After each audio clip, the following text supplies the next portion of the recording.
Let's crack one, pour one, and have some fun on the show. Back for week 2 of Dana White's Contender series at the Apex Tuesday night. I'm all set, ready to go, and slap these bookies Sunday morning here. So let's have some fun. It has to be a better week than week 1. I went 2 for 3 on predictions, not acceptable. 2 for 3 on contracts given out, not acceptable. 1 finished last week, not entertaining, not worth my time watching. But hey, we learn, we use it as a lesson. Now we ride into the sunset, starting with the first fight of the night at the Apex in the featherweight division between Ramiro, Jimenez, and Tommy Cuozzi. I can't really say these names. It's a Fugazi.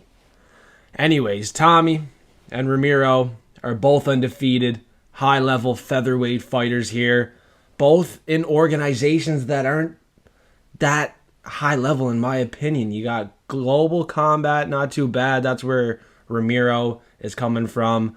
And then Ultimate Battle is where Tommy last fought.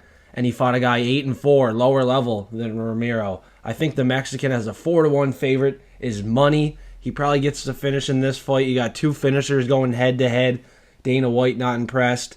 He made a message to all the fighters this week. I think we see a finish. First fight of the night, 4-1 favorite.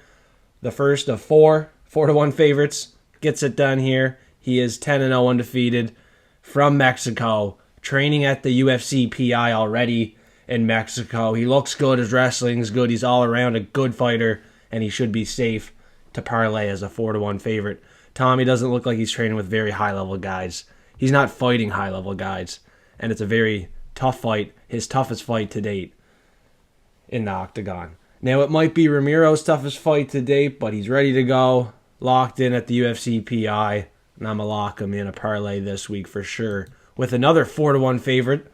Now, the second fight here, we got a heavyweight fight, and this 4-1 favorite is fighting at LFA, and he gets an opponent also fighting at the LFA, which is a feeder promotion for the UFC. It's funny, these guys have not crossed paths yet. They were probably about to at the LFA. Dana White said, I want to see them fight. One of them gets a chance at a contract here. Now, the Brazilian is 6-1. His name is super hard to pronounce. I can try. Let's do it. Guilherme, Uriel. What in the... Didn't research how to say the names a whole lot. But looking at his record, he's another finisher. Obviously on the ground, he's going to struggle with the wrestling of the All-American Josh Hokit, 5-0 undefeated, former NFL player for the 49ers here. He has a lot of accomplishments in his career. He is a high-level wrestler, and I think he is easily a 4-1 favorite in this fight and will look like a 4-1 favorite in this fight. Yeah, he fought a guy 6-4 in his last fight, not as high level as the Brazilian, who fought a guy 8-1 at the LFA 6 months ago. That's a nice win there. But for the most part, both these guys have fought some pretty low-level competition. It's a heavyweight slugfest fight, and I'm going with the guy that has the career accomplishments, has been a former NFL player, and has a bigger following on social media. As a 4-1 favorite, I completely agree. I see another finish in this fight for this favorite as well, and I think both favorites likely win in round 1. Exact outcome. That's the forecast. The forecast says another 4-1 favorite is up next, and I don't see the underdogs barking. I don't hear them barking. I'm taking another 4-1 favorite, another first-round finish, most likely here, because Lewis Lee Scott, 9-0 undefeated, is fighting a 5-0 undefeated fighter from India. I'm not even going to try to say his name, but I don't think he's going to try too hard after round 1 if he can survive. He's going to get beat up, bruised up to Lee Scott, who trains with Lerone Murphy at a high-level facility in London there. He's equipped and ready to go for this fight. Manchester top team has him ready to go. And I know that. He's probably my most confident pick this week on the card. Last week, it was a mess. The fighter from Chile didn't get it done. Mangoes didn't get it done. We take a deep breath. We move on. This week, I think Lee Scott is my most confident pick for the first round finish. Obviously, you look at Hokit. I think he can get the round 1 finish quite easily, along with Ramiro. I'm most confident in Lee Scott for the round 1 finish. Second most confident pick would be Josh Hokit for the first round finish. First fight would be the third most confident pick so far on the predictions. But talking about this Indian prospect again, I think it's a little too soon. He's 5-0, fought some very, very low-level competition. I mean, this is a huge step up in competition. Lee Scott has fought some very good guys. Beat DeMarte Pena at Aries FC to become the champion, who was 14-1. He's fought too good a competition, and he's going to light up the Indian fighter here on Dana White's Contender Series. Guaranteed contract, guaranteed win, and I don't see it going outside of round 1 here. Lee Scott has what it takes, and Lerone Murphy agrees. So, let's fucking go. Lee Scott. Co-main event here, we got another fighter making a return after fighting Torres Phineas first time around, and it's an Australian fighter, Cam Rowston. He's 11-3, and he got roasted on the takedowns of Finney, but that's expected. Finney is a specimen. He takes a step down in competition here for sure. A 5-0 Brandon Holmes is pretty green in his career. Fought some very low-level competition, lower-level competition than Cam. And Cam was a bigger underdog. Obviously, the line is moving down. Respect to it. I think the line was too big to begin with. Bookies agree. They respect the money coming in. And I think out of all 5 fights, we see 4-1 favorites. I think this is the underdog that wins here from Australia.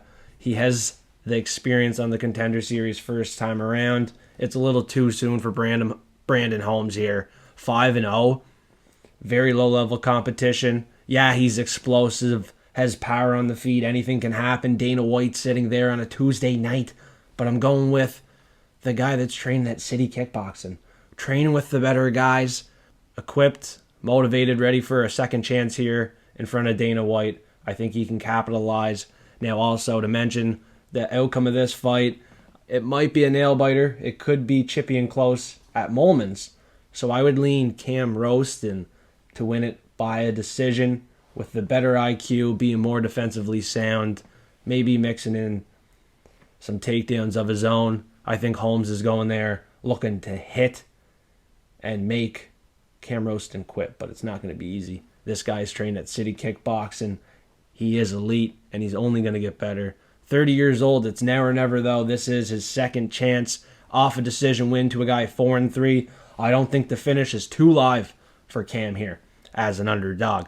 We will see 3 round 1 finishes potentially up until this point. I see this one going 15 minutes, and Cam might not even get that contract. I'll say that as well. I don't think Cam gets a contract in this one. He probably needs a finish. Dana might just take him with a dominant decision win. We'll see. And now we're left with the last fight on Tuesday night between an Argentinian Manuel Exposito 13-2 versus Jose Delano 15-3. And Delano has Yair Rodriguez's picture. It's a lookalike of Yair Rodriguez. And yeah, I'm going to pick him to win, a 4-1 favorite. But I'm telling you, this is the most risky 4-1 favorite out of the 4.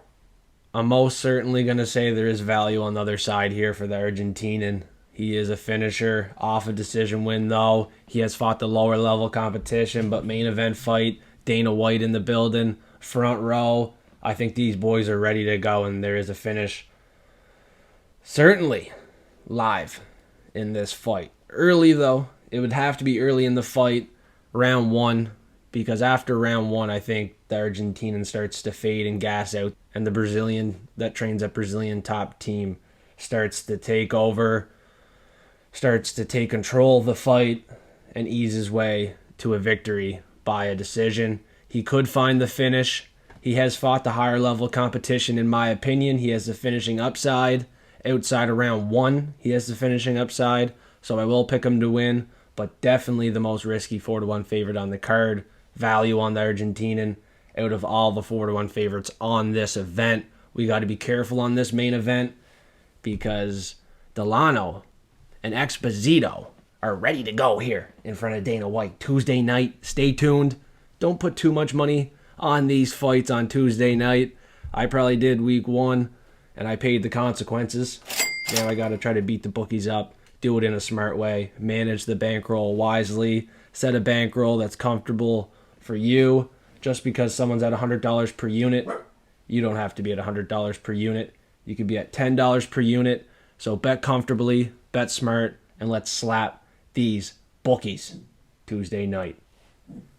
The dog's starting to growl here now, so we got to go. We got to go. Maybe Exposito is barking their last fight of the night.